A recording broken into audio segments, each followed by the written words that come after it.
So అయితే ఇప్పుడు అంటే మీరు ఇక సామెత చెప్పారు, ఈ కథలు చెప్తారు, ఇవన్నీ మంచిదే ఉన్నది.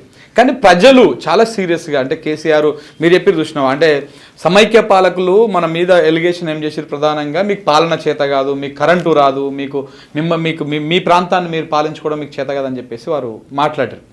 కానీ వీటి అన్నింటినీ అధిగమించండి కేసీఆర్ అని చెప్పేసి, కేసీఆర్ ఎక్సెప్షన్ అధిగమించండి అని చెప్పేసి మీరు అన్నారు. కానీ ప్రజలు 10 సంవత్సరాల తర్వాత కేసీఆర్ కంటే కూడా మంచిగా చేస్తారనుకున్నారా మరి, లేకపోతే హామీలను నమ్మిరా, 6 గ్యారెంటీలు నమ్మిరా, ఇవన్నీ అయ్యారు. మార్పు అనేటువంటి ఒక పదం చాలా కీలకంగా పనిచేసింది గత ఎన్నికల్లో. సో మార్పు అని చెప్పేసి మరి ఇప్పుడు ఏం మారుస్తున్నాడు రేవంత్ రెడ్డి అనేది ఇక్కడ పాయింట్. దానికంటే ముందు మాట అంట, ప్రజలు అబద్ధాలను నమ్మాల్సిన పరిస్థితి తీసుకొచ్చారు. ఇప్పుడు ప్రజలలో మనం చూసినట్టుగా నిశ్చితంగా స్టాటిస్టిక్స్ సపోర్ట్ తోనో లేకుంటే ఒక్కొక్కటి అంత క్లోజ్ గా అబ్జర్వ్ చేయరు, చూడరు. ఈ మధ్య కాలంలో సోషల్ మీడియా ప్రచారం కూడా బాగా అయింది కదా. అయితే ఒకటే మాటను 10 సార్లు చెప్తే అది అబద్ధమైన నిజమని నమ్మే పరిస్థితి ఉంటుంది. దొంగ దొంగ దొంగ అంటే అందరు దొంగ దొంగ అంటే నిజంగానే మంచోడు కూడా దొంగ అయిపోతాడు. అట్లా కేసీఆర్ పాలన మీద ఈ పదే అబద్ధ ప్రచారాలు బాగా జరిగినాయి.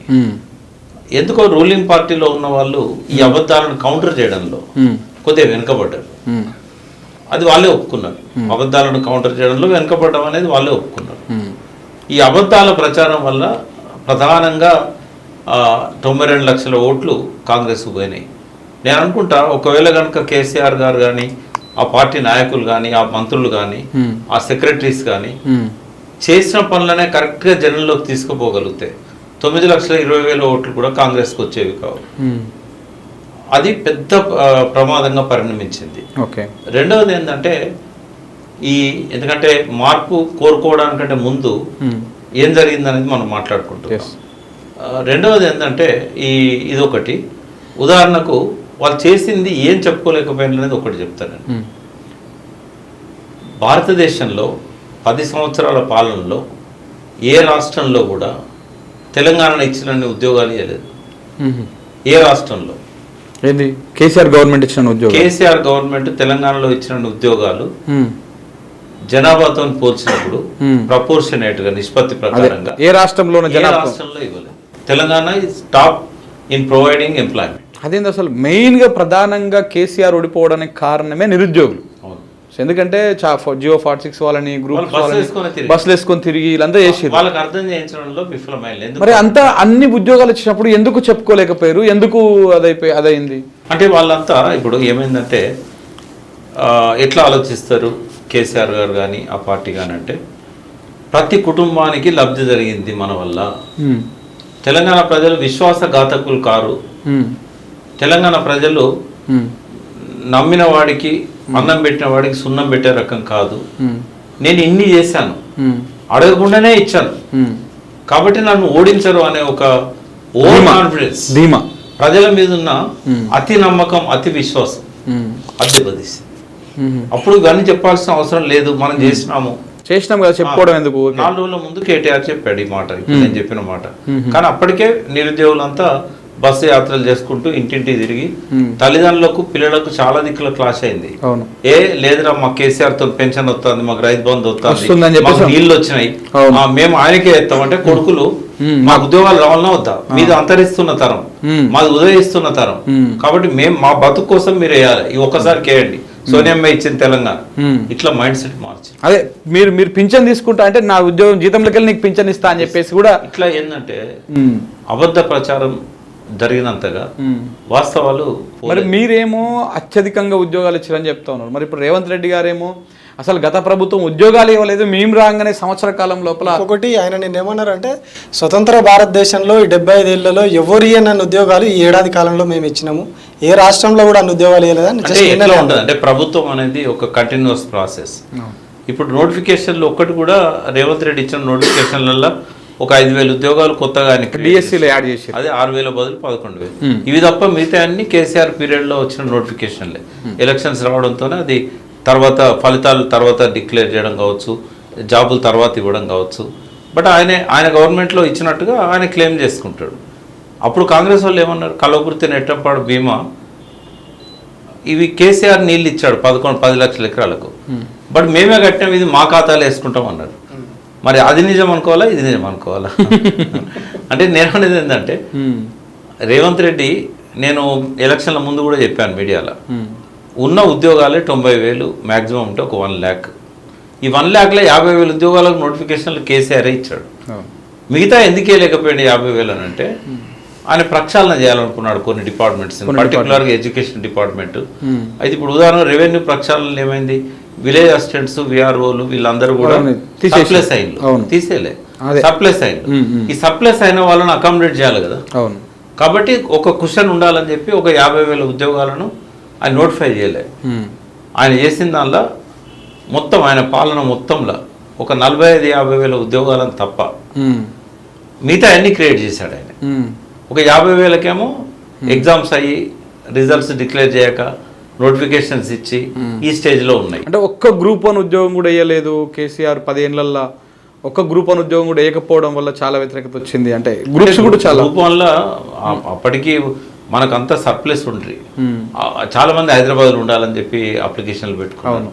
ఇప్పుడు ఆంధ్రాకి అలకేట్ అయిన వాళ్ళు 10 ఏళ్ల తర్వాత కూడా మొన్న చూస్తున్నాం కదా, 9 మంది ఆఫీసర్లు మంచి రోనాల్డో, సామ్రపాలి వీళ్ళంతా ఆంధ్ర క్యాడర్. సాక్షాత్తు సిఎస్ సోమేష్ కుమారే ఆంధ్ర క్యాడర్. అంటే ఇక్కడ ఏమైందంటే వాళ్ళంతా ఆప్ట్ చేశారు హైదరాబాద్ని. రెండవది ఈ గ్రూప్ 1 ఉద్యోగాలు అనేటివి ఇవ్వడానికంటే ముందు వ్యవస్థను సక్రమంగా చేసుకుందాము, వీళ్ళు ఎంతమంది ప్రమోషన్లు ఇస్తాం, గ్రూప్ 2 వాళ్ళకి ఎంతమందికి ఇవ్వాలి, తర్వాత ఈ పబ్లిక్ సర్వీస్ కమిషన్లో పేపర్ లీక్ అవ్వడం, ఇట్లాంటి వాటి వల్ల కొంత కాలయాపన జరిగింది. కేసీఆర్ పాలన 100% బాగుందని నేను చెప్పా. ఆయనకు చంద్రునికి మచ్చ లేకుండా ఉన్నాడు కదా, అంతే కదా. ఆ చంద్రునికి ఉన్న మచ్చలు ఏంటి అని చూసినప్పుడు పబ్లిక్ సర్వీస్ కమిషన్ ఒకటే ఆయన బాగా బ్లేమ్ చేసింది. అందులో గ్రూప్ 1 ఉద్యోగాలు ఇవ్వకపోవడం, రెండవది హైయర్ ఎడ్యుకేషన్కు ఫండ్స్ పెట్టకపోవడం, ఆయన కొన్ని అభిప్రాయాలు మైండ్లో స్థిరపడ్డాయి. ఎన్నోసార్లు ఈ ప్రజలలో ఉన్న విమర్శలు అన్నింటినీ నేరుగా నేనే ఆయనతో డిస్కస్ చేశాను. మీరు ఎందుకు హైయర్ ఎడ్యుకేషన్కి ఇంకా వాళ్ళు కాంట్రాక్ట్ బేసిస్లో ఎందుకు పనిచేయాలి? శాతవాహన యూనివర్సిటీ ఉంటే ఒక్కటే రెగ్యులర్ పోస్ట్ ఉంటుందా యూనివర్సిటీ మొత్తంలో అని అడిగితే ఏమన్నాడంటే, ఒక ఆయన సమైక్య రాష్ట్రం చివరి రోజుల్లో వీసీకి వచ్చిండు, వచ్చి మొత్తం రిక్రూట్మెంట్ అంతా కూడా ఆయన కొలుపొల్లం చేసుకున్నాడు అన్నాడు. అంటే మెరిట్ ప్రకారం తీసుకోవాలన్నా, యూనివర్సిటీలలో కులపొల్లం పెట్టుకోవాలన్నా? మెరిట్ ప్రకారం. సమైక్య రాష్ట్రంలో వీసీగా మన పబ్లిక్ సర్వీస్ కమిషన్ చైర్మన్ ఉన్న ఒక రెడ్డి గారు, ఆయన మొత్తం ఎంతమందిని అయితే రిక్రూట్ చేసిండో 90% అనంతపూర్ జిల్లా వాళ్ళనే పెట్టుకున్నాడు. ఆయన అనంతపూర్ జిల్లా. అంటే ఇట్లాంటివి జరుగుతున్నాయి కదా. మనం ప్రక్షాళన చేయకుండా మనం కూడా ఇష్టం వచ్చినట్టుగా వీసీలను అపాయింట్ చేయడం, ఇష్టం వచ్చినట్టుగా హైయర్ ఎడ్యుకేషన్లో వాళ్ళకు, అంటే దాన్ని కూడా మనం ఏదన్నా ఒక పరీక్ష పెట్టి తీసుకోవాలి. వీసీల దాయదాక్షిణ్యాలకు వదిలేయద్దు.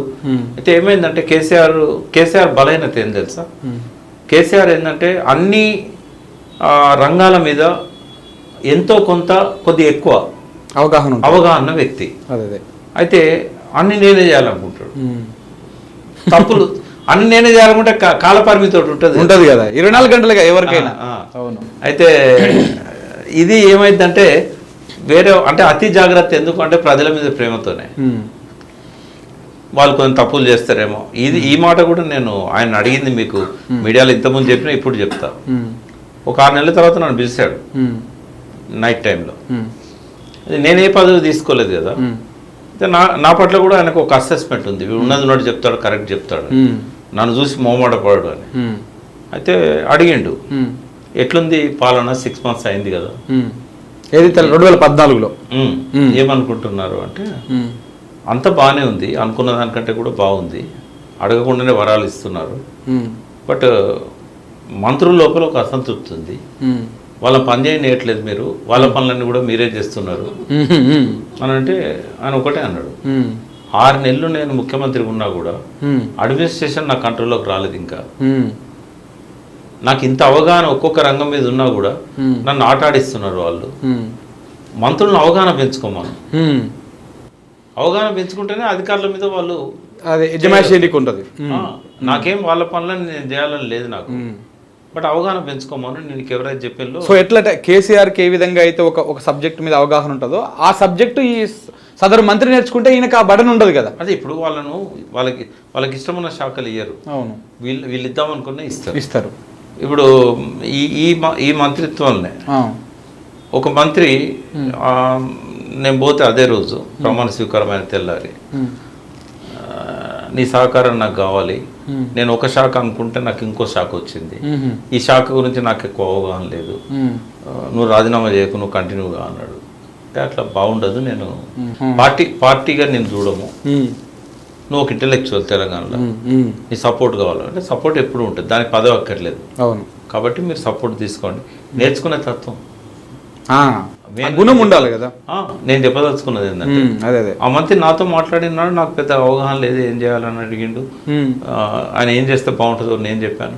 బట్ అనూహ్యంగా 20 రివ్యూ మీటింగ్స్ పెట్టి చాలా అవగాహన పెంచుకున్నాడు. ఇవాళ అనర్గళంగా వాటి మీద మాట్లాడగలుగుతాడు. అంటే అట్లా ఎదగాలి. అయితే ఒక ఇంటర్వ్యూలో ముఖ్యమంత్రి గారు, ఇప్పుడున్న ముఖ్యమంత్రి గారు ఒక ఈ ఛానల్లో చెప్పినప్పుడు నేను చాలా సంతోషపడ్డా. ముఖ్యమంత్రి అయినాక కొద్ది రోజుల్లోనే 1-on-1 ఇంటర్వ్యూ ఇచ్చాడు. ఆడేం చెప్పాడంటే అక్కడ ఆ ఛానల్లో, నేను అవసరానికి తగ్గట్టుగా ఎదుగుతా, నేర్చుకుంటా. ఎదగడం అంటే అదే జెడ్పీటీసీ ఉన్నప్పుడు నా విజులు ఏందో నేను జెడ్పీటీసీ అయినాక నేర్చుకున్నా. అట్లాగే ఎమ్మెల్సీ అయినాక, ఎమ్మెల్యే అయినాక, పార్లమెంట్ మెంబర్ అయినాక కూడా దానికి తగ్గట్టుగా నేను రైజ్ అయినా. పిసిసి ప్రెసిడెంట్ అయినాక కూడా దానికి తగ్గట్టుగా నేను రైజ్ అయినా. కాబట్టి నేను మంత్రిగా లేకపోయినా, ముఖ్యమంత్రిగా బాధ్యతలు వచ్చినా దానికి తగ్గట్టుగా నేను తొందరలోనే రైజ్ అవుతా అన్నాడు. ప్రజల ఎక్స్పెక్టేషన్లు మించి దానికి కావాల్సిన స్థాయిలో నేను అవగాహన పెంచుకుంటా. అంటే రేవంత్ రెడ్డి బాగా స్టడీ చేస్తాడనేది నాకు కూడా అవగాహన ఉంది. మాతో తిరిగిన వ్యక్తే కదా, టీఆర్ఎస్లోనే ఆయన రాజకీయ ప్రస్థానం మొదలైంది. సో హార్డ్ వర్కరే కాకుండా ఈ మొత్తం భారతదేశంలో కానీ తెలంగాణలో కానీ ఏళ్ల మీద లెక్క పెట్టగలిగే రాజకీయ నాయకులకే ఒక రకమైన సబ్ కాన్షియస్ మైండ్ పవర్స్ అంటాం మనం. ఆ పవర్స్ సహకరిస్తాయి. తెలంగాణలో అయితే మన కేసీఆర్ అండ్ రేవంత్ రెడ్డి తప్ప మూడో వ్యక్తి లేడు. ఎందుకంటే ద్రోణాచార్యుడు మహాభారతంలో పరీక్ష పెట్టినప్పుడు విలువిద్య కరెక్ట్ నేర్చుకున్నారా లేదా, పక్షి కన్ను కొట్టమన్నాడు. ఏం కనబడుతుందంటే తల ఒక మాట చెప్పారు. అర్జునుడు ఒకడే చెప్పాడు, నా పక్షి కన్ను కనబడుతుంది, ఆయన ఒకడే కొట్టగలిగాడు. ఈ పక్షి కన్ను మీద దృష్టి పెట్టిన రాజకీయ నాయకులు ఇద్దరు సమర్థులు. ఒకరు కేసీఆర్, రెండవది రేవంత్ రెడ్డి.